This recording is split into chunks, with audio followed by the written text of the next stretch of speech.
The veil tore in Vragesh Steeljaw's fists before the priestess could finish binding the last knot at her temple, and the sound of it ripping was louder than the wind screaming through Ashgate Pass. "I will not wear this," she said, and her voice rolled through the stone waystation like a landslide finding its footing.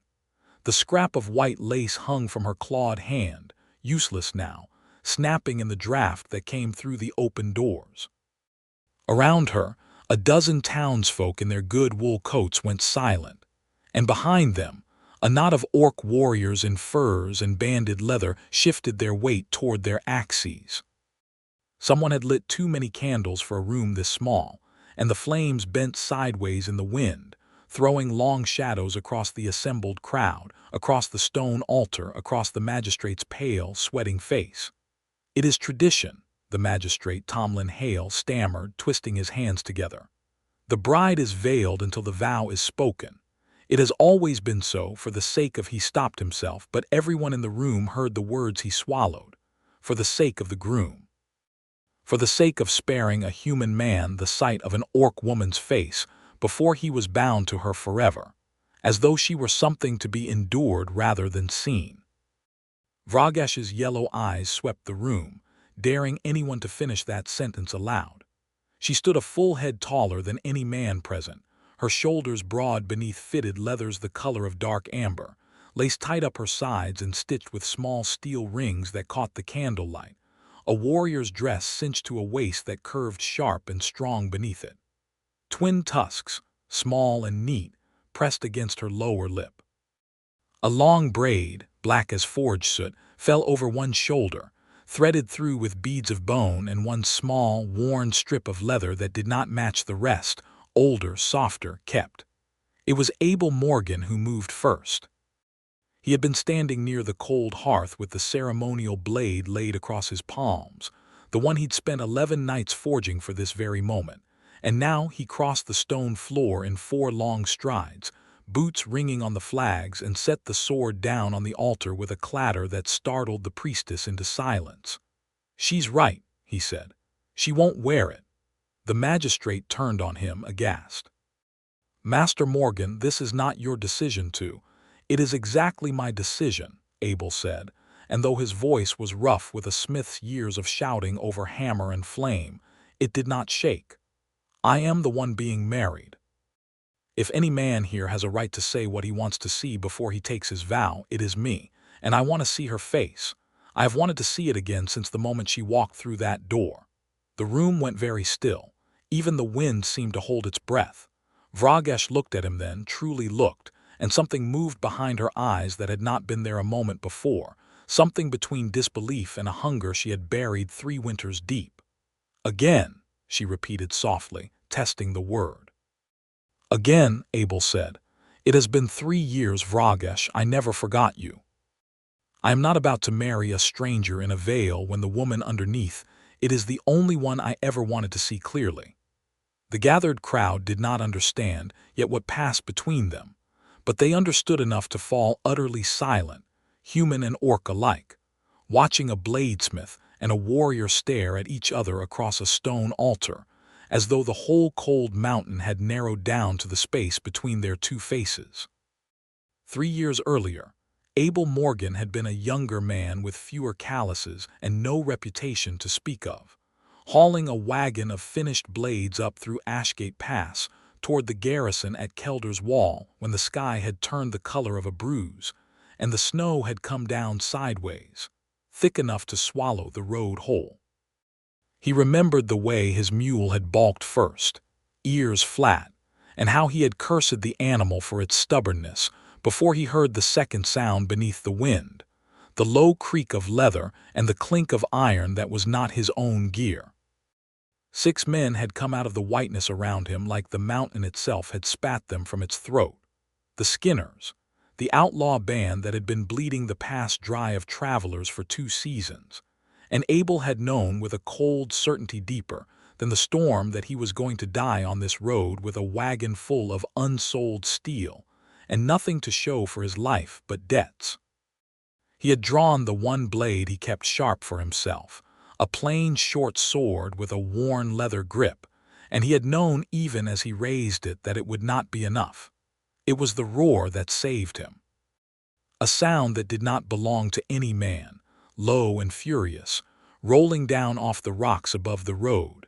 And then she was simply there, dropping from the ledge onto the nearest outlaw with the force of a felled tree, and the man's scream cut off before it had properly begun.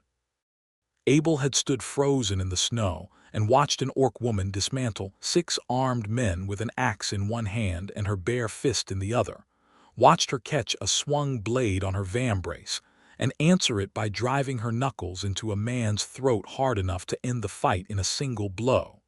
It had taken less than a minute.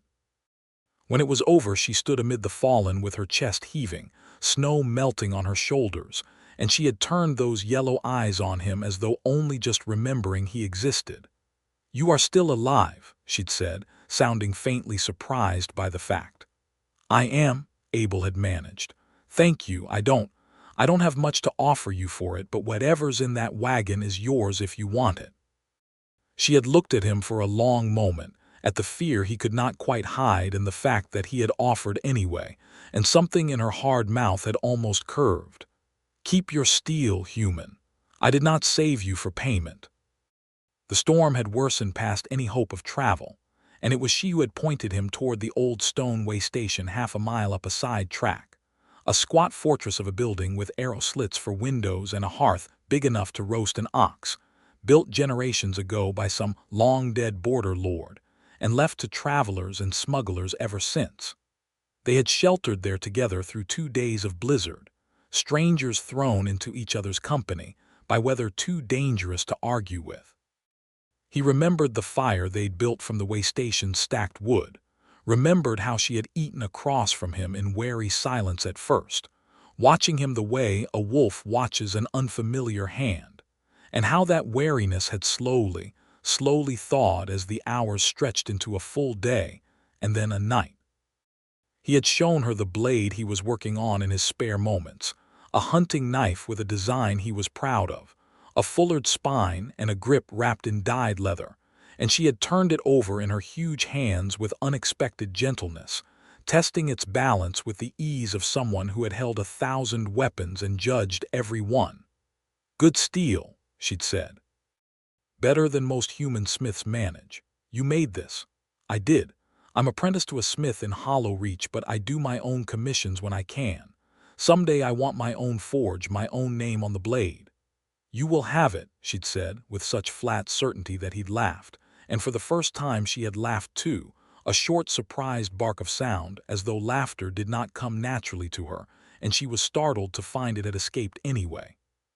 He had asked her name that second night by the fire, and she had told him without hesitation.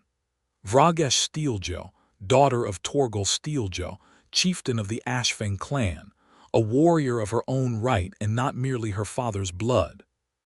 And he had told her his, Abel Morgan, of no clan and no particular family worth naming, just a smith's son from a border town trying to make something of his hands. "That is enough," she had said. "A name a man makes for himself is worth more than one his father hands him unearned." They had talked through that whole second night, about the pass and its dangers, about the clan wars that had bled both their peoples for generations, about small things too, the taste of the dried meat she carried, the way he liked his steel folded, the stars they could not see through the storm but both remembered from clearer nights. When the fire burned low, he had given her the knife, pressed it into her palm before he could think better of it. "Keep it," he'd said. "You saved my life. It's a poor trade, but it's what I have." She had looked at the knife, then at him, and something had passed over her face that he had not understood then and would not fully understand until 3 years later, standing across an altar from her again. "I will keep it," she'd said quietly, "and you will keep something of mine." She had cut a narrow strip from the binding of her braid, worn leather threaded through with a single bead, and tied it around his wrist herself, her thick fingers surprisingly careful against his skin. "Among my people," she'd said, "this means I owe you a life and you are marked as one under my protection. It is not nothing, human, do not lose it." He had not lost it. He still had it, in fact, folded now inside the lining of his coat, though the leather had worn soft as cloth with 3 years of handling. By the time he woke the following dawn, the storm had broken and she was gone. No trace of her but the cold ashes of the fire and the knife-shaped absence in his memory. He had asked after her at every trading post and garrison post between there and Hollow Reach for a month afterward, and no one had known an orc warrior named Vragesh Steel, or if they had, they were not telling a human smith where to find her. Eventually he had stopped asking aloud, though he had never once stopped thinking of her, never once cut the leather strip from his wrist without immediately regretting the loose feeling it left behind, and had, within the year, tied it back on. 3 years he had carried that. 3 years of forging blades for garrison men and farmers, and never once forgetting the size of her hands or the sound of her laugh breaking free like something long caged. And now here she stood across the altar of that same way station, a bride sent by her own clan to seal a peace neither of them had asked for, and Abel Morgan understood, with a shock that went through him like plunging hot steel into water, that the mountain had given her back to him. The arrangement itself had come together with the grinding slowness of two peoples who did not trust each other, and the sudden urgency of a shared threat that did not care whether they trusted each other or not.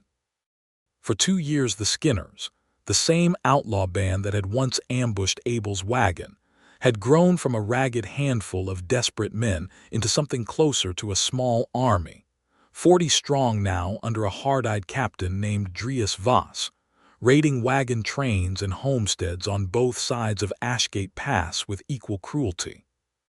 Worse than the outlaws, though, was the thing that had begun stalking the high passes alongside them, a beast the herders called the Grimfang, a white bear grown to the size of a small house, its eyes burning an unnatural blue, its hide scarred with old wounds that should have killed any natural animal 3 times over. Some said the Skinners had found a way to bind the creature to their will with old blood magic, scavenged from a ruined watchtower shrine. Others said the beast simply hunted where the outlaws had already made the roads run red, drawn by the smell of death. Either way, between axe and claw, the pass had become a graveyard, and neither Hollow Reach nor the Ashfang clan could hold it alone. It was Chief Torgal Steeljaw who had first proposed the marriage, in a parley tent pitched at the pass's midpoint, surrounded by wary guards from both sides. A union between the two peoples, sealed in blood and vow, to bind them into a single fighting force against a threat that recognized no difference between human and orc flesh. And it was Torgal who had insisted his own daughter stand as the bride, not out of cruelty, but out of respect. For Vragesh Steeljaw was the finest warrior the Ashfang clan had produced in 2 generations, and only a match worthy of her would properly seal the peace in the clan's eyes. The magistrate of Hollow Reach, desperate and out of options, had cast about for a groom who commanded enough respect to satisfy the clan's pride and enough decency not to embarrass the town, and had landed, almost by accident, on the young master bladesmith who had quietly built the finest reputation in 3 border towns for honest dealing and fine steel. Abel Morgan had not asked for this. He had been summoned to the magistrate's hall and told, with very little room for refusal, that he was to be the town's chosen groom in a marriage that would either save the pass or, if it failed, likely get him killed by one side or the other. He had said yes before he had even fully understood the shape of the offer, because some foolish, hopeful, half-buried part of him had wondered, from the very first mention of an orc bride from the Ashfang clan, whether the mountain might be offering him a second chance at something he had never stopped grieving. He had not dared to hope it would truly be her. Not until she walked through the way station doors in her warrior's leathers with a veil pinned crookedly to hair, he recognized down to the very beads threaded through it. Now, in the charged silence after his declaration, the magistrate found his voice again, thin and pleading. "Master Morgan, the veil is meant as a courtesy to you, so that no man is forced to marry a face he has not chosen.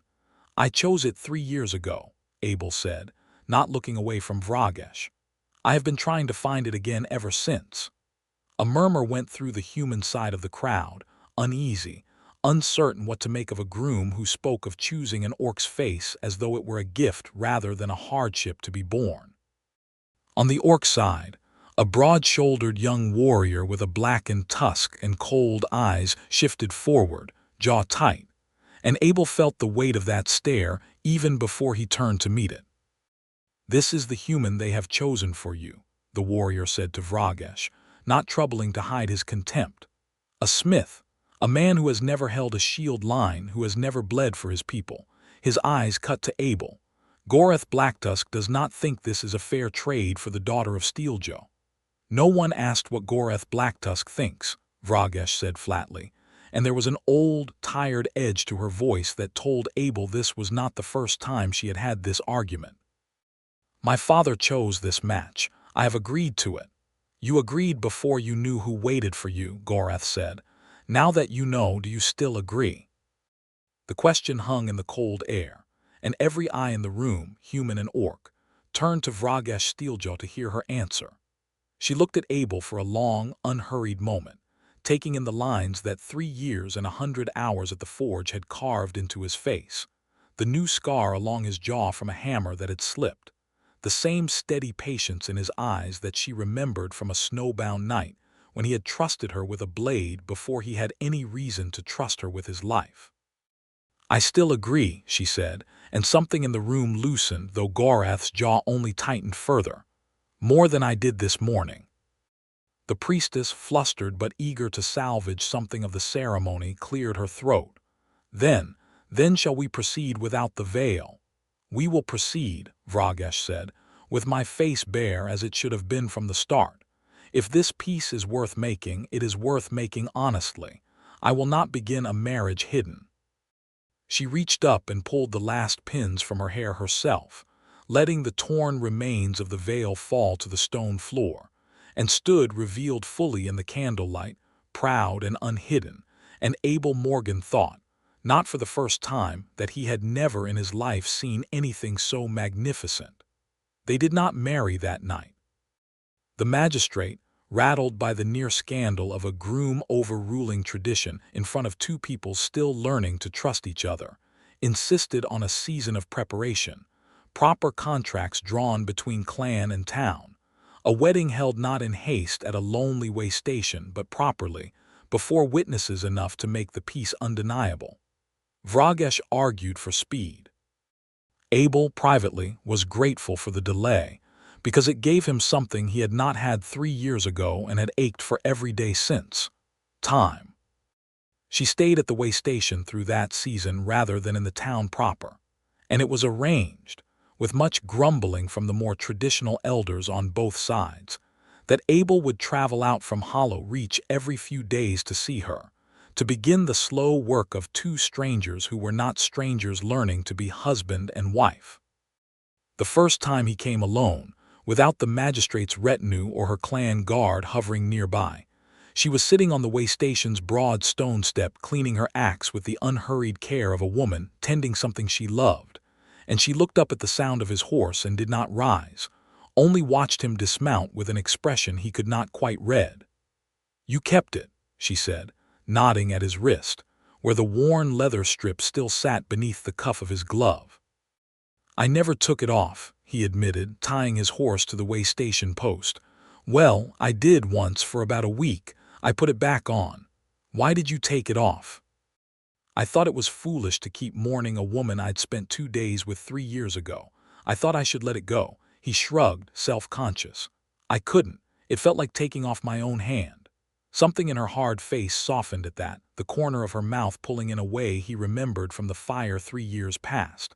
"I thought of you more than a warrior should think of anyone," she admitted, low, as though the words cost her something to say.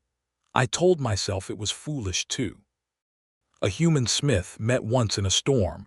I told myself many times to stop. And did you?" "No," she said simply, and reached into a pouch at her belt, drawing out the knife he had given her, its leather grip worn soft and dark with 3 years of use, its edge still keen as the day he'd finished it. I have sharpened this every season since. I do not sharpen blades I do not intend to keep using."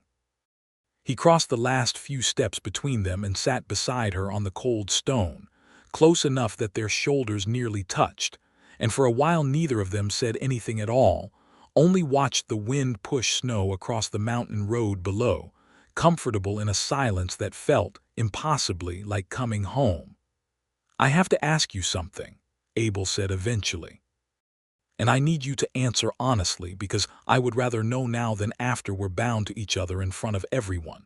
Ask, did you agree to this marriage because your father commanded it, or because some part of you wanted it, even before you knew it was me waiting at the other end?" Vragesh set down her axe and turned to face him fully, and for once there was no warrior's guard in her expression, only something raw and honest. "My father commanded the marriage. He did not command who I would come to want inside it.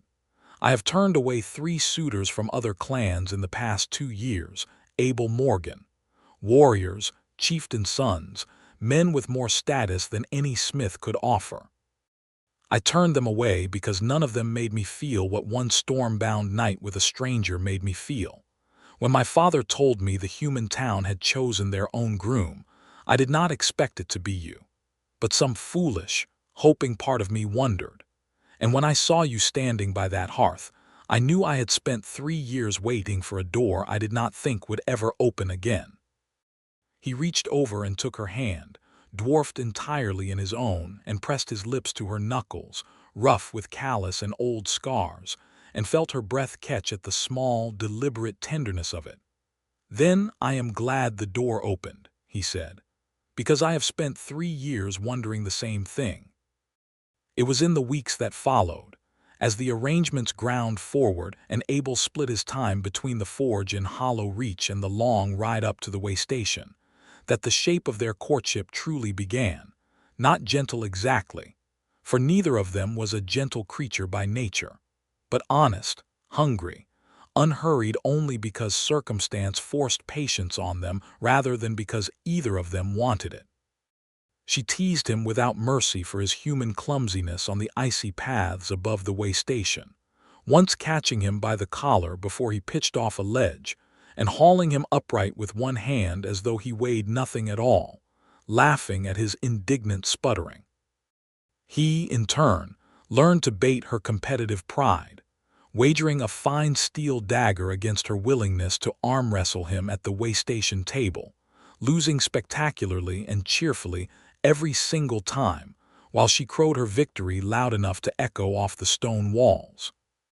They shared meals that stretched long into the night, her teaching him words of the Ashfang tongue, him teaching her the old ballads traveling smiths sang to pass the hours at the forge, and more than once he caught her watching him with a fierce, open want in her eyes that made his blood run hot despite the mountain cold. The first time she kissed him, it was not soft or hesitant. It was on an evening when he had ridden up through a light snow to bring her a proper coat, thick wool lined with fur, worried she'd freeze in her leathers through the coming winter nights, and she had taken the coat from his hands, set it aside without even looking at it, and hauled him against her by the front of his shirt with the same easy strength she used to fell outlaws twice her size, and kissed him like she had been waiting 3 years to do exactly that. He had staggered when she finally released him, breathless, and she had grinned at him, sharp-toothed and thoroughly pleased with herself. "You are allowed to kiss me back, human," she'd said. "I will not break." "I know," he'd managed. "I just needed a moment to remember how to breathe." She had laughed then, full and unguarded, and kissed him again, slower this time, and he had learned that night that a warrior's hands could hold a man like something precious as easily as they could break bone, and that Vragesh Steeljaw, who feared no blade and no beast in all the pass, held nothing back once she had decided a thing was hers to want. The trouble came, as trouble in a border town always did, at the market square on a cold, bright morning 3 weeks before the wedding was set to be held.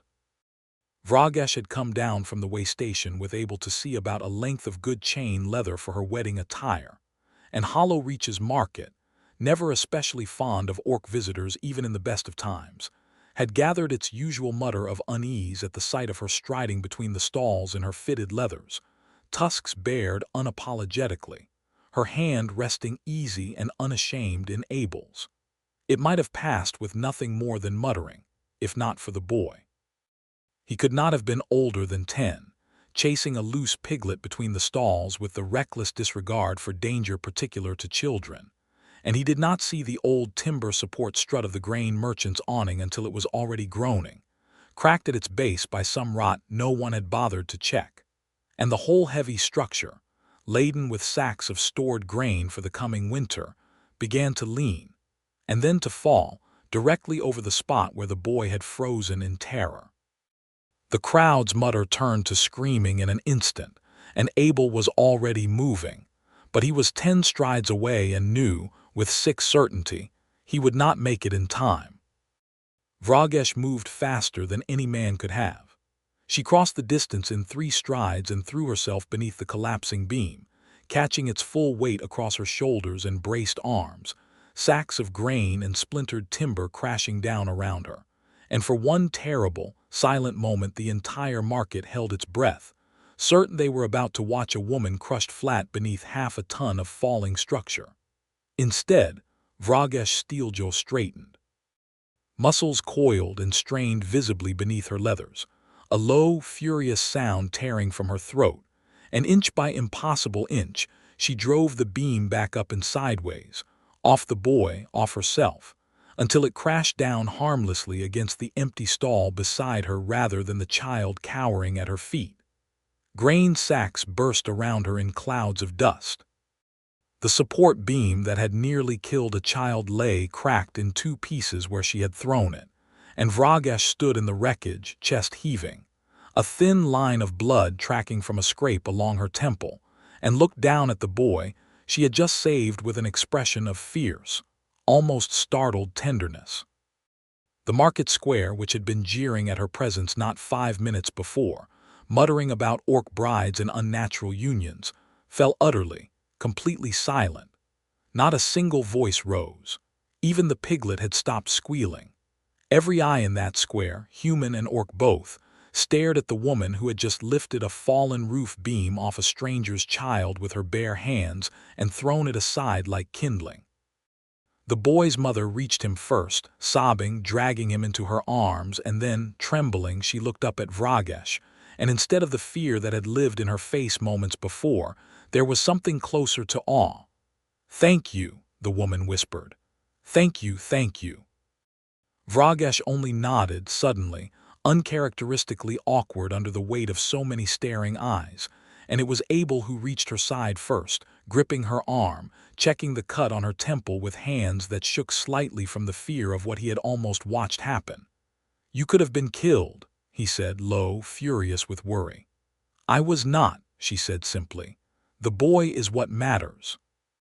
Around them, the market's silence slowly broke into something new, murmurs no longer of suspicion but of wonder, and one by one, awkwardly, disbelievingly, several of the townsfolk who had sneered at her that very morning came forward, not quite to thank her outright, pride being a stubborn thing, but to offer small gestures, a cup of water, a cloth for her cut, a murmured word of respect. It was not everyone. Some still turned away, unwilling to let one act unmake a lifetime's prejudice. But it was enough, Abel thought, watching her stand there bloodied and magnificent amid the wreckage she'd caused by saving a stranger's child, to feel something shift in the town's bones that would not shift back. That night, back at the way station, he cleaned the cut on her temple himself, his hands gentle where hers had been so fierce that morning, and she let him fuss over her with a patience that told him more clearly than words how much she trusted him. "You frightened me today," he admitted, dabbing the wound with a clean cloth soaked in the strong spirits he kept for exactly such purposes. "I have never been so frightened in my life, watching that beam come down." "I have caught worse," she said, though her voice was soft, and she caught his wrist, stilling his hand, and pressed it instead to her cheek, holding it there. "But I understand fear now that I did not before I knew you, Abel Morgan.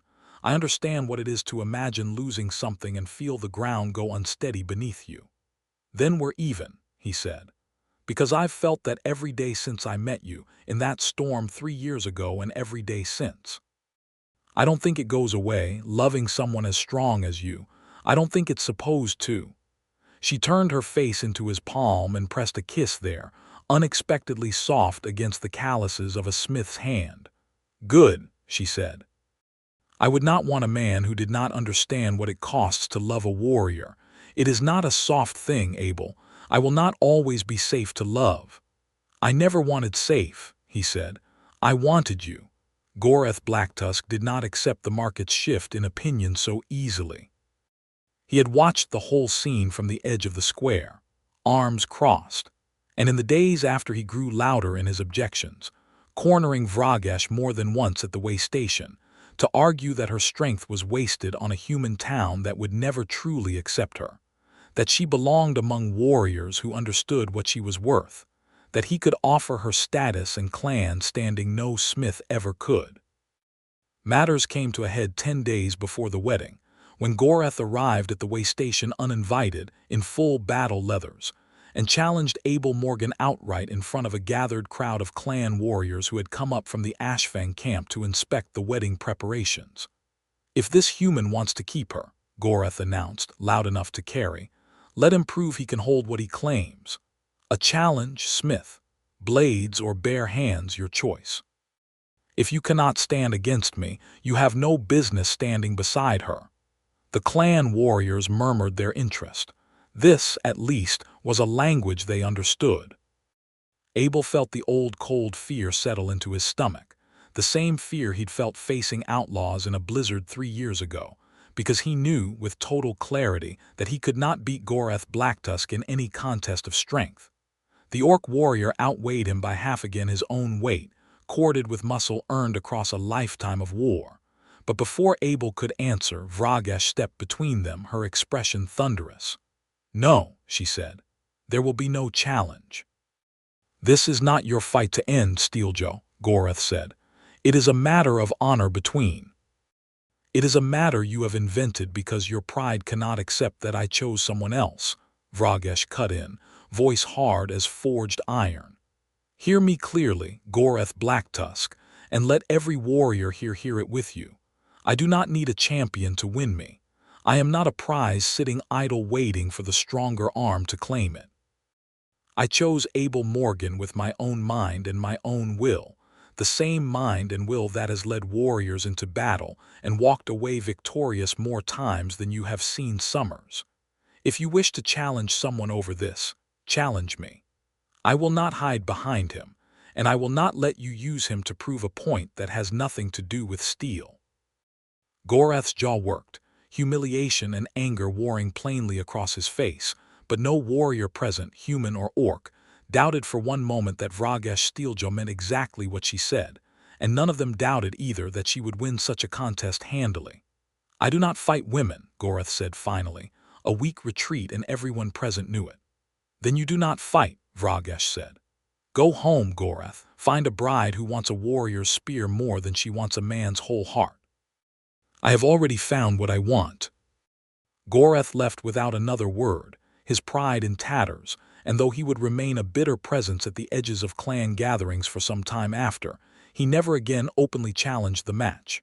Abel, watching Vragesh stand unshaken and fierce in his defense, felt something in his chest swell nearly painfully with a gratitude he did not have words fine enough to offer. "You didn't have to do that," he said later, once the crowd had dispersed. "I know you're stronger than he is. I know I couldn't have stood against him." "I know that too," Vragesh said, unbothered. "It changes nothing about what I feel for you.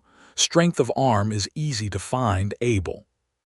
I have known 100 strong arms in my life. I have known one man who forged me a blade before he knew whether I would live to use it, who gave without asking for anything in return, who chose to see my face when tradition told him to hide it. That is worth more to me than any warrior's challenge." He kissed her then, right there in the cold mountain air, with clan warriors still filtering back toward their camp and the wind carrying the scent of pine and coming snow. And she kissed him back fiercely, one hand fisted in the front of his coat, holding him as though she meant never to let the mountain take him from her again. The wedding, when it finally came, was held not at the lonely way station, but at the wide flat meadow where the pass opened out just below Hollow Reach, a space large enough for both the town and the clan to gather without either feeling crowded out by the other.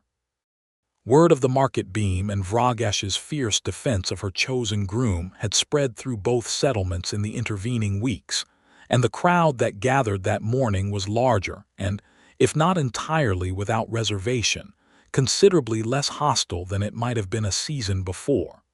The veil, at Vrogesh's flat insistence, had never been resewn.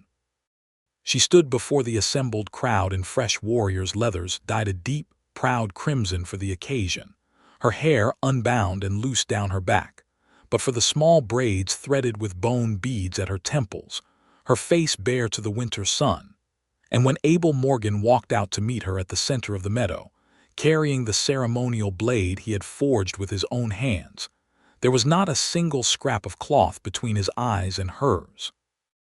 "Let it be known," the magistrate called out, his voice steadier now than it had been at the way station, "that this union is made freely, by choice, and in full sight, as is proper between two people who mean to build something honest between them." Chief Torgal Steeljaw, standing at his daughter's side in full ceremonial armor, placed her hand in Abel's with a weight of solemnity that surprised him, and murmured, low enough for only the two of them to hear, "My daughter has faced down beasts and blades without flinching, Smith. She does not give her hand easily. Do not waste what she has given you." "I won't," Abel promised, and meant it with everything in him. The vows themselves, blended from both traditions at the magistrate's careful insistence, were simple. Abel spoke the words of a border town wedding, promising steel and shelter and a hearth that would never go cold. Vrogesh spoke the words of the Ashfang clan, promising blood and blade and a strength that would stand between him and any harm the world tried to send his way. When it came time to exchange the marriage gift, Abel drew from beneath his coat the true reason he had spent 11 sleepless nights at his forge in the weeks before the wedding. Not merely the ceremonial blade already presented, but a second weapon, a full sword, its blade folded 100 times over in the old style, its grip wrapped in leather dyed to match her own colors, its pommel set with a single carved bead that matched the ones in her hair. "I made this for you," he said, presenting it across both palms. "It's not a gift for a bride who needs protecting. I know you don't need that. It's a gift for a warrior I'm proud to stand beside. I want you to carry something of mine into every battle you fight from now on, the same way I've carried something of yours on my wrist for 3 years." Vrogesh took the sword with hands that were, for just a moment, less than perfectly steady, testing its balance the way she had tested his hunting knife 3 years before by a dying fire, and found it, as she had known she would, exactly right. "It is the finest blade I have ever held," she said, and her voice, for the first time in front of the whole gathered crowd, was thick with feeling she did not try to hide. "I will carry it beside your name for the rest of my life, Abel Morgan." The crowd, human and orc together, erupted into the kind of cheer that no one, a season before, would have believed possible in that meadow. And when Abel finally kissed his new wife in front of everyone, the sound rose loud enough to echo off the mountains that had first brought them together. The attack came 3 days later, and it came from the mountain itself. A rider from an outlying homestead arrived at Hollow Reach just past dawn, half frozen and barely able to stay in the saddle, gasping out word that the Skinners had struck in force at the northern farms, burning barns, driving off livestock, and that something else, something far larger, had come down out of the high passes with them, a shape white as bone moving through the smoke that no farmer's pitchfork could hope to turn aside. Abel was still lacing his boots when Vrogesh came out of their small home behind the forge already dressed in her wedding leathers, the new sword strapped across her back, her face set with the particular calm she wore only before violence.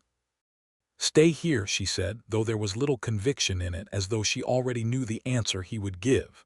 "No," Abel said simply, and reached for the sword he kept for himself, the same one he'd carried into that long-ago blizzard.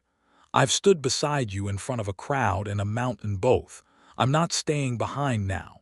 She did not argue further. There was no time. The Ashfang warband, 40 strong, met the town's own hastily gathered militia at the mouth of Ashgate Pass within the hour. Chief Torgal and Gurna Ironhide, Vrogash's old war mother and mentor, riding at the head of the clan force, grim and ready. It was Gurna who had trained Vrogash from a girl barely old enough to lift an axe, who had stood as her second mother through every scar and victory. And it was Gurna who now rode beside her former student into battle, with the easy confidence of a lifetime, spent facing down worse odds than these. They found the Skinners entrenched around the burning homestead, Captain Drius Voss directing his men from horseback with the cold efficiency of a man who had made a career of other people's suffering. And behind them, chained by heavy iron links to a wagon, he clearly did not trust to hold it. The Grimfang reared and roared, its unnatural blue eyes burning with rage and pain both, a beast twisted by cruelty into a weapon it had never chosen to become. The battle that followed was brutal and fast. Abel found himself fighting shoulder to shoulder with orc warriors who 3 months ago would have looked at him with nothing but suspicion, and found, to his own surprise, that his years at the forge had given him an arm stronger and steadier than he had ever given himself credit for. He put down one outlaw with a well-placed thrust, another with the flat of his blade and a boot to the chest, and all the while kept half his attention locked on the crimson-clad figure, cutting through the enemy line like a scythe through summer wheat. It was Drius Voss who made the fatal miscalculation, seeing the chained beast as his last desperate weapon and cutting it loose in the chaos, hoping it would savage friend and foe alike and buy his retreat. The Grimfang, maddened by pain and iron and years of cruel handling, did not discriminate. It turned first on the nearest human it saw, and that human was Abel, who had just put down an outlaw and had not yet seen the beast break free. Vrogash saw it first. She was 30 yards distant, locked in her own fight, and she abandoned it without a second's hesitation, running full out across the frozen ground, screaming his name in a voice that cracked with a fear far greater than any she had shown facing armed men. And she did not reach him in time to stop the beast's charge, only in time to throw herself into its path at the last possible instant, taking the full weight of its massive clawed swipe across her own back and shoulder instead of Abel's undefended chest. The force of the blow threw her a dozen feet, and she hit the frozen ground hard, blood already spreading dark and fast across the crimson leather at her shoulder. And for one endless, horrifying moment, Abel thought his wife of 3 days was dead at his feet. She was not dead. But it was Gurna Ironhide, seeing her student fallen and the beast rearing for a killing blow, who threw herself into the gap with an old warrior's total disregard for her own survival, driving her spear up into the Grimfang's exposed throat with every ounce of strength a lifetime of battle had given her, and taking the beast's dying, thrashing weight down on top of herself as it finally fell. When the dust and snow settled, the Grimfang lay dead, its unnatural blue eyes gone dark and finally, mercifully still. Gurna Ironhide lay beneath it, her spear buried to the haft in the creature's throat, her own wounds too grievous for any healer's skill to mend. Drius Voss, seeing his monstrous weapon fallen and his men routed on all sides, tried to flee and was cut down before he reached his horse by Chief Torgal's own axe. Abel dragged himself to Vrogash's side first, hands shaking as he pressed his coat hard against the wound at her shoulder, and she was conscious, gasping, furious with pain but alive, her yellow eyes finding his face immediately. "You fool," she gasped. "You beautiful, reckless fool, throwing yourself in front of a beast 3 times your size. I didn't even see it coming," Abel said, voice cracking. "You saved my life. Again. Vrogash, you didn't have to. I will always have to, she said, gripping his hand hard enough to bruise, as long as it is your life on the other side of the choice. They reached Gurna moments later, and there was no saving her. Both of them knew it the instant they saw the wound. But Vragesh held her old war mother's hand through her last minutes regardless. Tears she did not try to hide cutting clean tracks through the blood and dirt on her face. You did well, cub, Gurna managed, her voice fading. Better than well. You chose a mate worth choosing, and you fought for this pass like a true daughter of the Ashfang. I am not sorry, I am proud. Do not leave me, Vragesh whispered, and for once the fiercest warrior on the mountain sounded simply like a girl who had lost the mother of her heart. Every warrior's road ends somewhere, Gurna said. Mine ends well protecting what I love. Let that be enough, Vragesh. Let it be enough, and live the rest of your life for both of us. She died there in the trampled snow of the pass she had spent her whole life defending, and the battlefield around her fell into a silence far more solemn than any that had come before. The skinners who survived the battle scattered into the high peaks, broken beyond any hope of regrouping as an organized threat, and word would come in the following weeks that what remained of the band had either been picked off by mountain patrols or had fled the region entirely. The pass finally, fully clear for the first time in 2 years. They buried Gurna Ironhide 3 days later, in a ceremony that drew both town and clan together in shared grief, human hands and orc hands alike, helping raise the stone cairn at the meadow's edge, where the wedding had been held only days before.